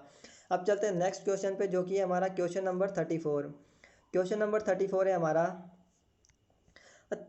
three resistor is in parallel with current source of I by 3. This parallel combination is then connected in series with resistance R ohm. A voltage V volts is applied. This current and total current taken by the circuit is 1 ampere. The effective resistance faced by the voltage source. तो यहाँ से आपको क्या एक question दिया गया है कि आपको एक रेसिस्टेंस है 3 ओम का, उसके पैरेलल में करंट सोर्स है I/3 का। तो यहाँ पे मैं आपको सर्किट डायग्राम से समझाता हूँ इसको। तो यहाँ से आपको कुछ इस तरह से एक रेसिस्टेंस गिवन है 3 ओम का, इसके पैरेलल में एक करंट सोर्स गिवन है यहाँ पे आपको, जिसकी वैल्यू है I/3, और उसके साथ में आपको यहाँ पे एक और रेसिस्टेंस कनेक्टेड है। उस रेसिस्टेंस की वैल्यू कितनी है आपकी, यहाँ पे आर ओम का एक रेसिस्टेंस कनेक्टेड है, और ये आपका एक सप्लाई जो सोर्स है उसके साथ कनेक्टेड है, और जो सप्लाई सोर्स के साथ जो कनेक्टेड है, और यहाँ पे आपका जो करंट आ रही है वो कितनी आ रही है, जो अंदर ले रहा है अपने, तो सर्किट के अंदर जो जा रही है वो जा रही है आई एम्पियर। इस तरह से आपको टोटल यहाँ पे सर्किट गिवन है। अब सबसे पहले आपको क्या करना है, यहाँ पे करंट डिवीजन रूल का यूज़ करना है। तो करंट डिवीजन रूल लगा करके इस I/3 में करंट निकाल लेनी है कि यहाँ पे कितनी करंट आ रही है। सबसे पहले जब हम करंट डिवीजन लगाएंगे तो I/3 बराबर हो जाएगा हमारा I/3, या फिर यहाँ से टोटल आई आ रही है तो हम इसको क्या लिख सकते हैं 1/3 भी लिख सकते हैं, क्योंकि हमारी टोटल आई में से इधर I/3 का मतलब है कि 1/3, तो हम इसको 1 लिख लेते हैं। तो 1/3 बराबर टोटल करंट कितनी है आई इंटू अपोजिट साइड का resistance 3 upon sum of both the resistance. तो अगर ये जो करंट सोर्स है इसका हमको रेसिस्टेंस क्या मान लेंगे, हम इसका रेसिस्टेंस आर मान लेंगे। तो यहाँ से इसका जो हो जाएगा 3 प्लस आर, ये हमने इसका रेसिस्टेंस मान लिया। तो यहाँ से आपको आर की वैल्यू कैलकुलेट करनी है, और यहाँ पे आपको आई की वैल्यू कितनी हो जाएगी, आई की वैल्यू जो आ जाएगी आपकी यहाँ पे वो हो जाएगी आई यानी कि 1 एम्पियर। तो आई कितनी आ रही थी, हमने 1 एम्पियर कंसिडर किया है। तो यहाँ से आपको अब क्या करना है, आर की वैल्यू निकालनी है। तो आर की वैल्यू निकालने के लिए हम क्या करेंगे, इसको ऊपर नीचे मल्टीप्लाई करेंगे तो हमको क्या मिलेगा, आर बराबर 9 अपॉन, ये मिल जाएगा 9 अपॉन हमको, ये मिलेगा हमको 9 अपॉन R/3, यानी कि ये इधर जाएगा R/3, यानी कि ये हो जाएगा हमारा 3 3 9। सॉरी, ये मेरे से बाई मिस्टेक कट गया है, तो इसको दोबारा से सोल्व कर लेते हैं, कोई दिक्कत नहीं है। तो यहाँ पे आपको सर्किट डायग्राम तो पता होगा कि ये हमारा एक आर, एक हमारा यहाँ पे ये वोल्टेज सोर्स है जिसकी वैल्यू 1/3 है, और यहाँ से हमारी एक रेसिस्टेंस कनेक्टेड है आर, और इसमें करंट आ रही है 1 एम्पियर या आई एम्पियर, और ये 3 एम्पियर का। तो हमने यहाँ पे करंट डिवीजन रूल लगाया था। तो 1/3 बराबर 1 इंटू 3 अपॉन आर प्लस 3। तो ये हमने यहाँ पे करंट डिवीजन रूल लगाया था। तो हमको आर की वैल्यू निकालनी है। तो आर की वैल्यू कैसे निकालेंगे, हमारा ये उधर चला जाएगा, तो आर प्लस 3 बराबर हो जाएगा हमारा 9। तो यहाँ पे आर बराबर आ जाएगा हमारा 6 ओम। तो यहाँ से आपको आर की वैल्यू कितनी मिल गई, 6 ओम। तो आपको पता है जब आर की वैल्यू यहाँ पे इसके अक्रॉस जो है आर जो है वो 6 ओम का है। तो आपको पता है इन दोनों का जो पैरेलल कॉम्बिनेशन सोल्व करेंगे तो पैरेलल कॉम्बिनेशन सोल्व करने के बाद कितना आ जाएगा हमारा, वो आ जाएगा दोनों का मल्टीप्लाई यानी कि 6 इंटू 3 अपॉन दोनों का सम यानी कि 9 यानी कि 18/9। तो जब हम इसको सोल्व करेंगे कितना मिल जाएगा 2। तो जब सोल्व करने के बाद हमारा एक सिंगल रेसिस्टेंस बचेगा, वो क्या हो जाएगा, इसके आर के सीरीज में आ जाएगा। तो 2 प्लस आर यहाँ पे हमको जो टोटल रेसिस्टेंस देखने को मिलेगा, यानी कि ऑप्शन नंबर हमारा यहाँ पे थर्ड इसका सही आंसर हो जाएगा। नेक्स्ट क्वेश्चन पे चलते हैं। तो क्वेश्चन नंबर है हमारा 35। क्वेश्चन नंबर 35 है, question number 30, when two coupled coils of equal self inductance are connected in series one way, the net inductance is 12 millihenry. आपको दो इंडक्टिव कोइल्स दी हुई है, जब उनको एक साथ कनेक्ट करते हैं एक वे में तो उनका इक्विवेलेंट इंडक्टेंस मिलता है हमको 12 millihenry. And when they are connected in the other way, अगर अदर वे में कनेक्ट करते हैं उनका नेट इंडक्टेंस मिलता है 4 millihenry. The maximum value of inductance when they are connected in the parallel in a suitable ways. तो जब हम उनको किस वे में कनेक्ट करेंगे कि उनको उनका हमको मैक्सिमम इंडक्टेंस देखने को मिलेगा। तो सबसे पहले मैं यहाँ बात करते हैं तो सर्किट डायग्राम की। तो यहाँ पे आपको दो कोयल दी हुई है ये इस तरह से, और आपको इन दोनों की वैल्यू क्या है L1 और L2, और इन दोनों की वैल्यू आपको बराबर गिवन है। जब हम इनको सेम वे में कनेक्ट करेंगे तो आपकी इन दोनों की पोलैरिटी सेम होगी, और जब अदर वे में कनेक्ट करेंगे तो इनकी पोलैरिटी हमको कुछ एक की इस तरफ और एक की आपको इस तरफ पोलैरिटी देखने को मिलेगी। तो इस कंडीशन में हमारा जो फर्स्ट कंडीशन में एल इक्विवेलेंट आएगा वो आ जाएगा हमारा L1 और L2 दोनों बराबर है, तो आपका फॉर्मूला होता है L1 प्लस L2। तो यहाँ पे हम लिख सकते हैं 2L1 प्लस 2M। और इसी प्रकार इस कंडीशन के लिए हम यहाँ भी आपके दोनों बराबर है तो एल इक्विवेलेंट यहाँ क्या लिख सकते हैं हम 2L1 माइनस 2M, क्योंकि अपोजिट पोलैरिटी है। तो ये आपको यहाँ पे दो इक्वेशन मिल जाएगी, आपकी इक्वेशन 1 और ये हो जाएगी आपकी इक्वेशन नंबर 2। इन दोनों इक्वेशन में आपको एल इक्विवेलेंट की जो फर्स्ट कंडीशन में वैल्यू गिवन है वो गिवन है आपको 12, ये आपको गिवन है 12, और यहाँ पे गिवन है आपको 4 मिली हेनरी। तो यहाँ से आपको एक इक्वेशन बनानी है। इक्वेशन किस प्रकार बनानी है, तो इक्वेशन आपकी इस प्रकार बनेगी 12 is equal to 2L1 plus 2M, और सेकेंड इक्वेशन बनेगी आपकी 4 is equal to 2L1 minus 2M। तो जब हम इसको सॉल्व करेंगे तो यहाँ से हमारा क्या हो जाएगा, 2M से 2M कैंसिल हो जाएगा, ये हो जाएगा हमारा 4L1 इज इक्वल टू, यहाँ पे ये हो जाएगा हमारा 12 और 4 16। तो ये हमको मिल जाएगा यहाँ से L1। तो अब हम यहाँ से L1 जब निकालेंगे तो L1 हमको क्या मिल जाएगा, यहाँ से 16/4 यानी कि L1 4 मिल जाएगा। जब जो L1 की वैल्यू है वही L2 की है, तो L2 बराबर L1 बराबर हमको कितना मिल गया 4। यहाँ पे L1 L2 की वैल्यू मिल चुकी है। अब हमको क्या करना है कि M की वैल्यू को कैलकुलेट करना है। इस M की वैल्यू को इसको कैलकुलेट करने के लिए हमको क्या कर देना है, जो हमने इक्वेशन नंबर फर्स्ट और सेकंड दी थी उन इक्वेशन किसी भी इक्वेशन में यहाँ पे हमको L की वैल्यू को रख देना है। तो हम इक्वेशन नंबर 1 में रखें, तो यहाँ पे हमारी इक्वेशन नंबर फर्स्ट है उसमें हम वैल्यू पुट करते हैं। तो इक्वेशन नंबर 1 है हमारी 12 इज इक्वल टू 4 + 4 + 2M। तो यहाँ से जब हम इसमें पुट करेंगे तो यहाँ पे हमको M की वैल्यू जो मिलेगी, M की वैल्यू मिल जाएगी हमको कितनी 2। तो इस प्रकार आपको M की वैल्यू मिल चुकी है, L1 L2 की वैल्यू भी मिल चुकी है। आपको L1 बराबर L2 बराबर कितना मिल गया 4। ये आपको M और L1 L2 की वैल्यू मिल चुकी है। अब आपको क्या करना है, इनको पैरेलल में कनेक्ट करना है जिससे कि आपको L इक्विवेलेंट की वैल्यू जो मैक्सिमम मिल सके। तो आपको किस प्रकार कनेक्ट करना है L इक्विवेलेंट L को, तो यहाँ पे आपको जो L1 है आपको इस प्रकार रखना है, और L2 इन दोनों को आपको ये पैरेलल में कनेक्ट करना है, और इन दोनों की डॉट पोलैरिटी आपको सेम पोलैरिटी रखनी है। ये आपका L1 4 है, L2 भी 4 है, और इनके बीच में जो कनेक्ट है वो M, ये 2M का यहाँ पे आपको 2 कनेक्ट हैं। तो अब आपको L इक्विवेलेंट का जो फॉर्मूला होता है, L इक्विवेलेंट का जो फॉर्मूला होता है वो होता है आपका L1 L2 माइनस का M square upon L1 plus L2, और यहाँ पे आ जाएगा आपका सेम पोलैरिटी होती है तो माइनस का 2M। तो जब हम इसमें फॉर्मूले में वैल्यू पुट करेंगे तो यहाँ पे हमारा हो जाएगा L इक्विवेलेंट बराबर L1 की वैल्यू है हमारी 4 × 4 माइनस का M यानी कि 4, और यहाँ पे हो जाएगा नेक्स्ट अपॉन में 4 + 4 माइनस का यहाँ पे हो जाएगा हमारे पास 4। तो ये हो जाएगा 16 - 4 अपॉन 8 - 4। तो ये हो जाएगा हमारे पास 12/4। तो हमको आंसर मिल जाएगा इसका 3 मिली हेनरी, यानी कि ऑप्शन नंबर हो जाएगा हमारा सेकंड इसका सही आंसर हो जाएगा। अब चलते हैं नेक्स्ट क्वेश्चन पे। तो नेक्स्ट क्वेश्चन है 2 terminal black box contains one of the RLC element. The black box is connected to 220 volt AC supply. The current through the source is 1. When when a capacitance is 0.1 farad is inserted in series between source and the box, the current through the source is 2I. The element is, तो यहाँ से question की बात करते हैं तो सबसे पहले आपसे क्वेश्चन बोला जा रहा है कि कोई एक ब्लैक बॉक्स है, ये आपका ब्लैक बॉक्स है। इसमें क्या है कि सबसे पहले जब इसके अंदर कोई हमारे पास 3 एलिमेंट अवेलेबल है, एक आर, एक रेसिस्टेंस, एक इंडक्टेंस, एक कैपेसिटेंस। तो इस ब्लैक बॉक्स के अंदर अभी हमको पता नहीं कि हमने इसके अंदर कौन सा एलिमेंट कनेक्ट किया हुआ है। तो जब हम इनने क्या किया कि इसको सप्लाई से कनेक्ट किया, और सप्लाई थी हमारी कितनी, 220 वोल्ट एसी सप्लाई थी। जब हमने इसको सप्लाई से कनेक्ट किया तो इसमें करंट जा रही थी हमारी आई, जो आपको पता है कि जब इसमें सप्लाई में जा रही है करंट आई, तो अब हमने क्या किया कि इसमें एक्सटर्नल में अब क्या किया कि इसमें एक 0.1 फेरेट का हमने क्या कर दिया, इसमें इसके साथ सीरीज़ में कनेक्ट कर दिया 0.1 फेरेट का। तो इसमें जो करंट होगी अब होगी 2I, तो इसमें करंट अब फ्लो करने लगी 2I, तो यानी कि हमारी करंट क्या होगी, इंक्रीज़ होगी। तो जब हमारी करंट इंक्रीज़ हुई तो पहले क्या थी, हमारी करंट कम थी। तो करंट कम होने का रीज़न क्या होता है, इंडक्टेंस। जो इंडक्टेंस होता है वो क्या करता है, करंट के फ्लो का अपोज करता है। तो यानी कि पहले क्या कनेक्ट होगा, इस ब्लैक बॉक्स के अंदर एक इंडक्टेंस कनेक्ट होगा, उसके कारण ही हमारी क्या कर रही थी, करंट कम फ्लो कर रही थी। लेकिन जैसे ही हमने उसके साथ सीरीज़ में कैपेसिटर को कनेक्ट किया तो हमारी कैपेसिटर की वैल्यू जो हमारी करंट थी वो क्या होगी, इंक्रीज़ होगी।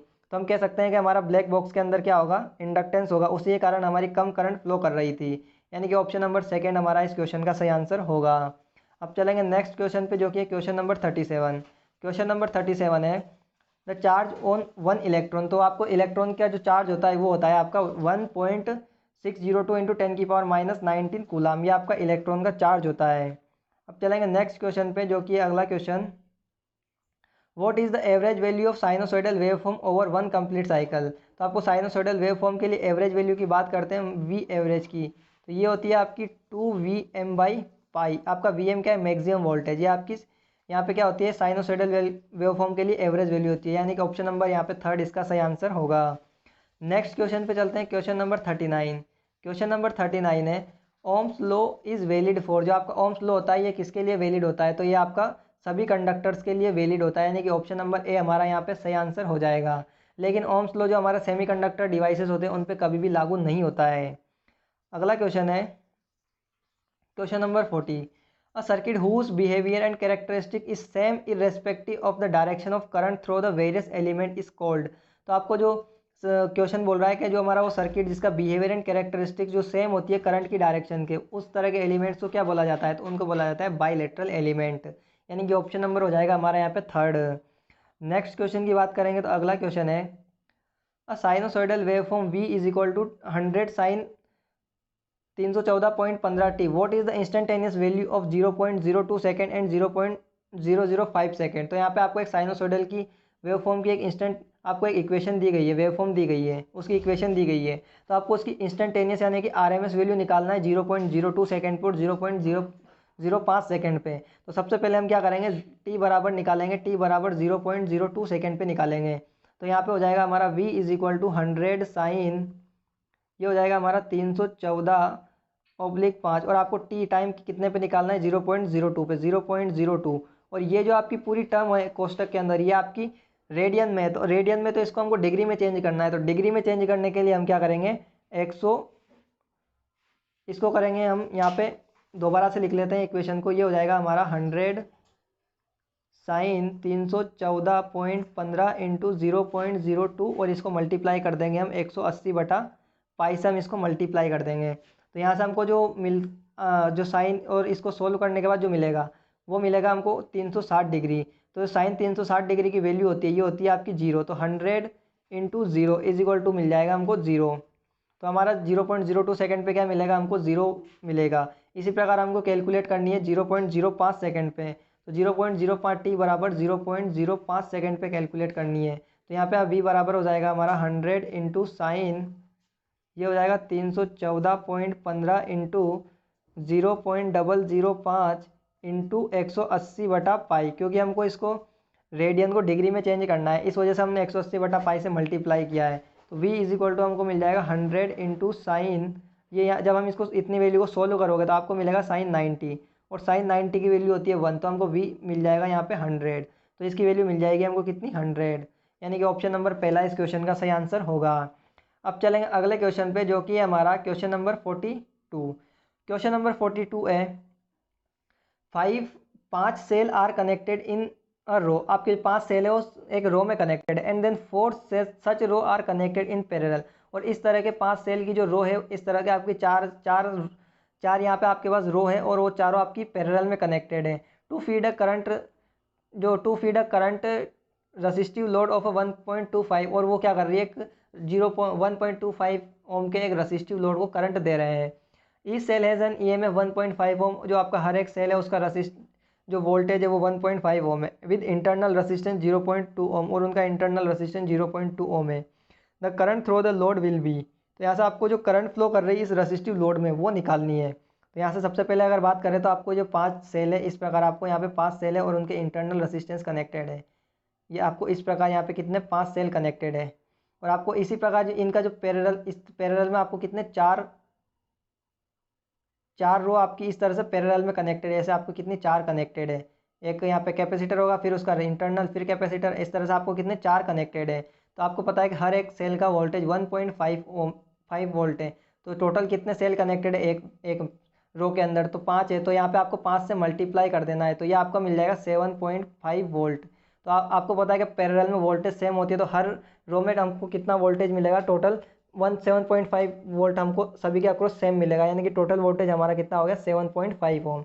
अब बात करते हैं इनके इंटरनल रेसिस्टेंस की। तो इंटरनल रेसिस्टेंस एक का हमको कितना गिवन है, 0.2 ओम एक का रेसिस्टेंस। ऐसे 5 कनेक्टेड है, जब 0.2 को हम 5 से मल्टीप्लाई करेंगे तो हमको कितना मिल जाएगा, 1 ओम। यहाँ से हमको एक रो का रेसिस्टेंस मिल जाएगा। इसी प्रकार हमारे पास 4 रो कनेक्टेड है। तो आपको जब भी पता है कि सेम वैल्यू का जब रेसिस्टेंस पैरेलल में कनेक्ट होते हैं, तो इक्विवेलेंट रेसिस्टेंस निकालने के लिए, आर इक्विवेलेंट निकालने के लिए किसी भी एक वैल्यू रेसिस्टेंस की वैल्यू अपन जितने भी कनेक्टेड होते हैं, तो टोटल कितने अब कनेक्टेड है हमारे पास 4, तो 1/4 करेंगे तो कितना मिल जाएगा 0.25। ये हमको यहाँ पे रेसिस्टेंस की वैल्यू मिल गई, यानी कि हमको एक सिंप्लीफाइड नेटवर्क मिल चुका है, जिसमें कि एक हमारा सेल कनेक्टेड है, उसका इंटरनल रेसिस्टेंस है, और यहाँ पे हमारा एक लोड कनेक्टेड है कितना 1.25 ओम का, और इसका इंटरनल रेसिस्टेंस कितना है, ये हमारा 0.25, और इसका है 7.5। तो आपको इसमें करंट निकालिए, तो करंट बराबर होता है हमारा I बराबर V/R। वोल्टेज कितना है हमारा 7.5, और आपको रेसिस्टेंस जब दोनों को जोड़ोगे तो कितना हो जाएगा 1.5। तो जब हम इसको सोल्व करेंगे तो सोल्व करने पे हमको कितना मिल जाएगा, ये मिल जाएगा 5 एम्पियर। तो यानी कि इसमें जो करंट फ्लो कर रही है वो कितनी कर रही है, 5 एम्पियर, यानी कि ऑप्शन नंबर 3 इसका सही आंसर होगा। नेक्स्ट क्वेश्चन पे चलेंगे, जो कि है क्वेश्चन नंबर 43। क्वेश्चन नंबर 43 है, a network contains linear resistor and ideal voltage source. कोई आपका एक नेटवर्क है जिसके अंदर लीनियर रसिस्टर और एक आइडियल वोल्टेज सोर्स कनेक्टेड है। If value of all the resistor are double then the voltage across the each resistor. अगर जितने भी रसिस्टर कनेक्टेड है सर्किट के अंदर, सभी की वैल्यू को डबल कर दी जाए, तो उसके बाद जो सर्किट का वोल्टेज होगा हर रसिस्टर के अंदर वो कितना होगा। तो जब भी आपको क्वेश्चन में आइडियल वोल्टेज सोर्स मिल जाएगा, जब भी क्वेश्चन में आइडियल सोर्स दिखेगा, तो उसके बाद तो आपका जब भी किसी भी रेसिस्टेंस की वैल्यू को चाहे हम आधा करें, चाहे डबल करें, चाहे 4 गुना करें, चाहे 3 गुना करें, या फिर 1/3 करें, तो हमेशा उन सभी रेसिस्टर के अक्रॉस जो वोल्टेज होती है हमारी, वो कांस्टेंट बनी रहती है, यानी कि हमेशा कभी भी चेंज नहीं होती है। यानी कि ऑप्शन नंबर 4 इसका सही आंसर होगा। अगले क्वेश्चन पे चलेंगे, जो कि हमारा क्वेश्चन नंबर 44। तो क्वेश्चन नंबर 44 है, the voltage phasor of circuit 10 angle 15 and current phasor is 2 angle -45 and reactive power in the circuit is respectively. तो यहाँ से आपको रिएक्टिव पावर को निकालना है। तो रिएक्टिव पावर निकालने के लिए आपको जो यहाँ पे एक वोल्टेज का फेजर और करंट के दिए हुए हैं, तो ये आपको किस फॉर्म में दिए गए हैं, ये आपको यहाँ पे पोलर फॉर्म इनकी दी गई है। तो सबसे पहले तो आपको जो वोल्टेज की पोलर फॉर्म और जो करंट की पोलर फॉर्म दी गई, इनको आपको रेक्टेंगल फॉर्म में चेंज करना है। तो सबसे पहले हम क्या करेंगे, जो वोल्टेज की हमारी जो पोलर फॉर्म में, इसको रेक्टेंगल फॉर्म में चेंज करते हैं। तो रेक्टेंगल फॉर्म में चेंज करेंगे तो हमको क्या मिल जाएगा, 10 कोस 15 प्लस जे 10 साइन 15, ये हमको क्या मिल जाएगी वोल्टेज की। इसी प्रकार हमको करंट की क्या मिलेगी, 2 कोस -45 प्लस जे 2 साइन -45। तो ये आपको वोल्टेज की है, ये आपके पास करंट, दोनों की यहाँ पे आपके पास इक्वेशंस आ चुकी है। अब इन दोनों इक्वेशंस का यूज़ करना है। तो आपको पता है कि जब भी रेक्टेंगल फॉर्म होती है तो इनमें हमको जोड़ना और एंगल का जोड़ना और घटाना आसान होता है, लेकिन मैग्नीट्यूड सीधा मल्टीप्लाई हो जाता है। तो मैग्नीट्यूड हमारा सीधा मल्टीप्लाई हो जाएगा 10 इंटू आपको एक्टिव जो आपका जो हमारा रियल टर्म का होगा और इमेजनरी में इमेजनरी टर्म का मल्टीप्लाई और जुड़ेगा। तो रियल टर्म हमारा ये है, तो ये हमारा रियल टर्म है। तो आपको क्या करना है, 10 × 2, या हमारा मैग्नीट्यूड मल्टीप्लाई हो जाता है 2, और आपका कोस यानी कि ये क्या हो जाएगा हमारा कोस, ये हो जाएगा कोस 30, क्योंकि आपका एंगल जुड़ जाते हैं।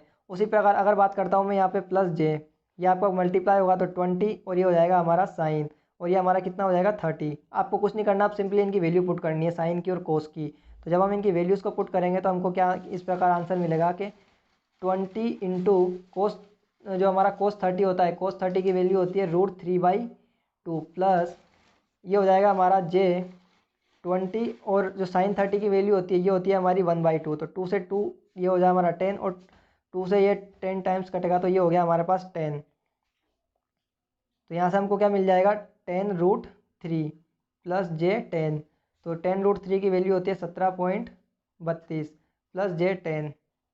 तो ये जो कंपोनेंट होता है हमारा, ये होता है हमारा एक्टिव कंपोनेंट, और ये होता है हमारा रिएक्टिव कंपोनेंट। तो हमको जो इसका आंसर मिलेगा वो कितना मिल जाएगा, 17.32 volt and 10 volt ampere reactive, यानी कि ऑप्शन नंबर फर्स्ट इसका सही आंसर हो जाएगा।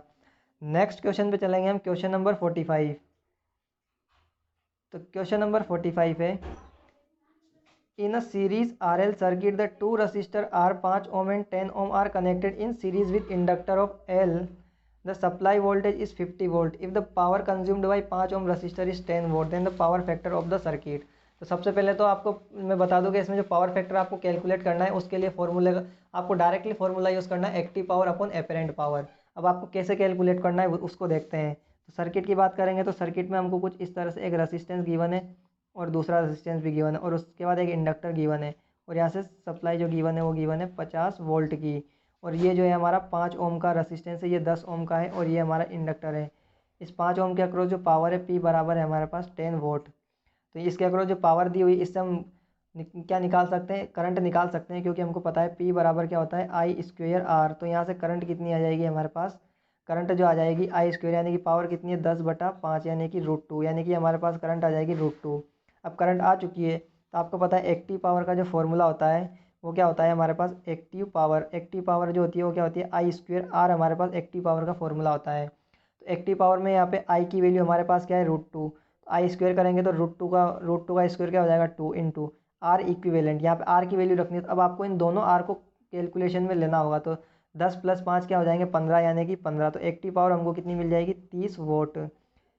इसी प्रकार अब हमको रिएक्टिव पावर को कैलकुलेट करना है। तो रिएक्टिव पावर को कैसे कैलकुलेट करेंगे, तो रिएक्टिव पावर जो होती है वो क्या होती है हमारी, यहाँ पे आपको रिएक्टिव पावर की बात करते हैं तो रिएक्टिव पावर जो होती है आपकी, रिएक्टिव पावर ये होती है हमारी V × I।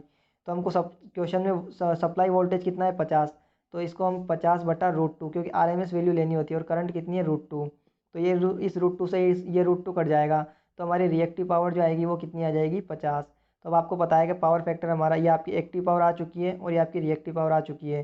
तो पावर फैक्टर हमारा कितना आ जाएगा यहाँ पे, जब हम इस क्वेश्चन को सोल्व करेंगे तो हमारा यहाँ पे जो पावर फैक्टर जो होता है वो क्या होता है, active power upon apparent power, यानी कि एक्टिव पावर 30 और एपेरेंट पावर हमारी कितनी है 50। जब हम इसको सोल्व करेंगे तो हमको पावर फैक्टर मिल जाएगा 0.242, यानी कि ऑप्शन नंबर सेकंड इसका सही आंसर हो जाएगा। दोस्तों ये थे 45 क्वेश्चन जो हमने इस वीडियो में डिस्कस किए। बाकी के नेक्स्ट जो क्वेश्चन हैं वो अगले वीडियो में डिस्कस करेंगे। तो अगर आपको ये वीडियो अच्छा लगा हो तो वीडियो को लाइक जरूर करें, और चैनल पर पहली बार आए हो तो चैनल को सब्सक्राइब जरूर कर लीजिए, ताकि हम जब भी किसी भी नए पेपर का सॉल्यूशन डालें तो उसका नोटिफिकेशन आपको सबसे पहले मिल सके। मिलते हैं नेक्स्ट वीडियो में, तब तक के लिए बने रहिए हमारे साथ।